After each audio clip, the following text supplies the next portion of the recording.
Hello, what I eat in a day in my 7th month pregnancy. Morning வந்து ராகி கூழ் எடுத்திருந்தேன். அது கூட ஏதாவது ஒரு ஃப்ரூட் எடுத்துகிட்டு போவேன். இன்றைக்கி வந்து ஆப்பிள் எடுத்திருந்தேன். அதுக்கப்புறமா கோகோனட் வாட்டர் வச்சுருந்தேன் ஹைட்ரேஷனுக்காக. ஏன்னா இந்த சம்மர் சீசனில் நம்ம ரொம்ப ஹைட்ரேட்டடாக இருக்கணும்.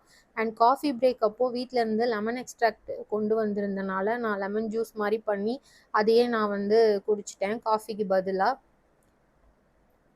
தென் லஞ்சுக்கு வந்து வீட்டில் இருந்து ரைஸு, கேரட் பொரியல், ரசம் அண்ட் கொஞ்சம் பப்பட் கூட வச்சுருந்தேன்.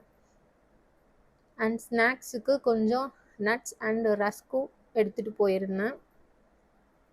Then again evening coffee break அப்போது சேம் லெமன் எக்ஸ்ட்ராக்ட் வச்சு ஒரு லெமன் ஜூஸ் போட்டு அதையே நான் வந்து எடுத்துக்கிட்டேன். அப்புறம் வீட்டுக்கு வந்து காஃபி, அப்புறம் ஒரு வடை, அப்புறம் கொஞ்சமாக மேங்கோஸ் எடுத்திருக்கேன். நைட்டு வந்து கொஞ்சம் ராகி பவுட்ரு போட்டு கலந்த 2 தோசை சாப்பிட்டு